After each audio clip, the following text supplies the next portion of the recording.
Halo semuanya, berjumpa lagi dengan saya di sini di channel membahas saham Indonesia. Dan kali ini saya akan membahas tentang IHSG.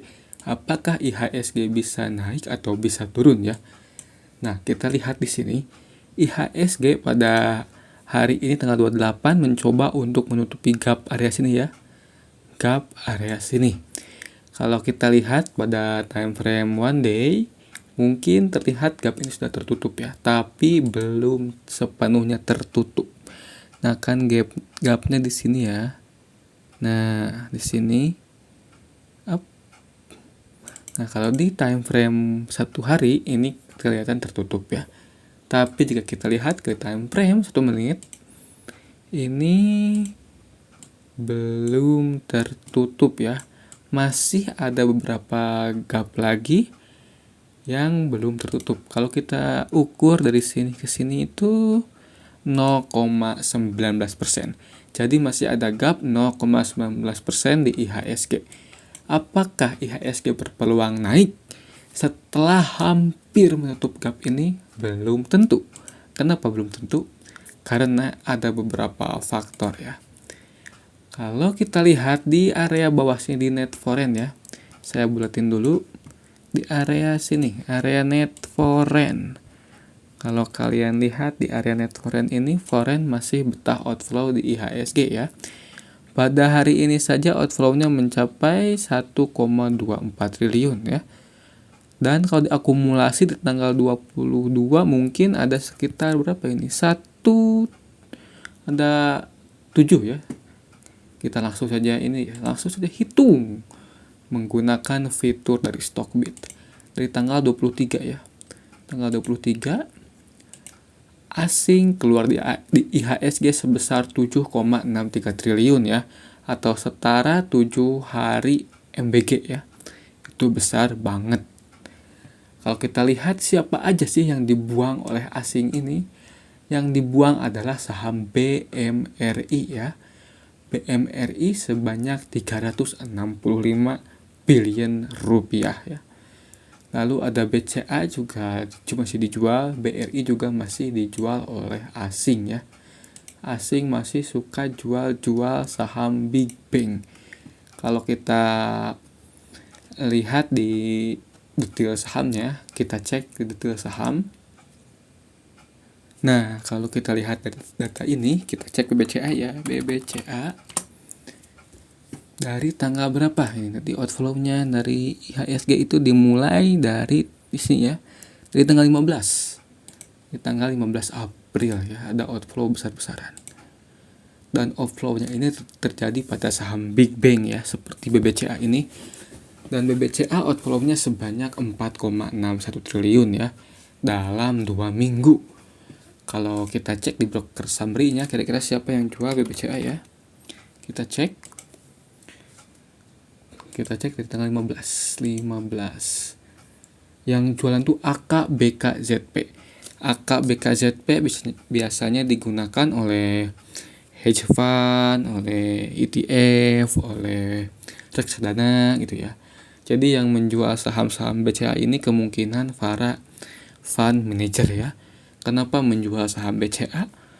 Karena rupiahnya lemah, obligasinya lemah, turun terus. Jadi mereka menjual saham bank karena takut dengan ekonomi dalam negeri ya. Dan kenapa hari ini BBCA hijau ya, plus 0,42% dikarenakan ditampung oleh retail lokal ya, oleh bandar lokal dan retail lokal seperti itu.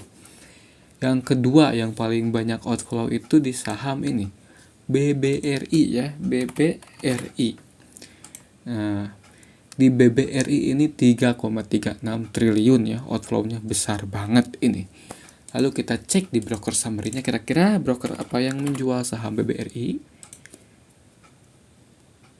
Dan penjualnya adalah ZP ya, hanya satu broker tapi digunakan oleh banyak institusi ya. Yang jualnya juga kemungkinan dari hedge fund, dari menteri investasi, dari fund manager lainnya ya. Hedge fund itu seperti reksadana, Tapi mereka sistemnya tertutup gitu ya. Dan mereka nggak seperti reksadana ya yang pasif. Jadi mereka aktif bertransaksi ya atau trading seperti itu. Jadi jika mereka keluar otomatis harga akan kebanting. Pada hari ini BBRI hijau ya. Hijau dikarenakan kita cek di broker summary-nya. Dikarenakan ditampung oleh retail dermawan ya seperti XL.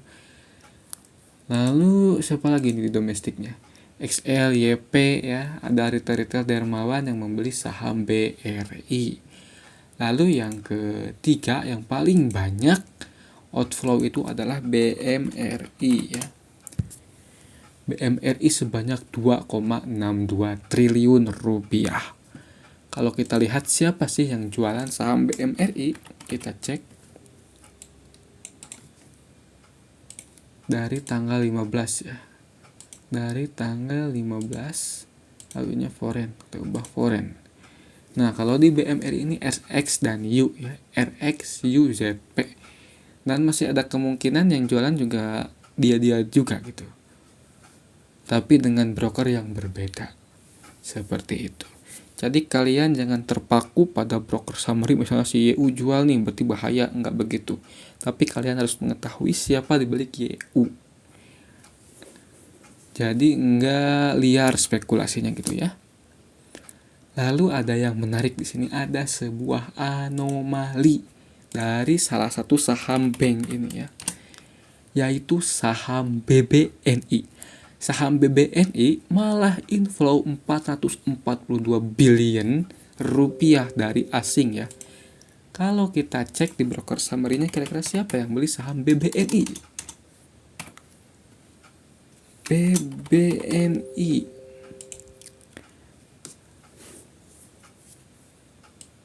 Nah, yang beli saham BBNI adalah RXZP dan BK ya. Yang membeli saham-saham BMRI. Nah, dan BMRI ini telah menembus MA20 ya.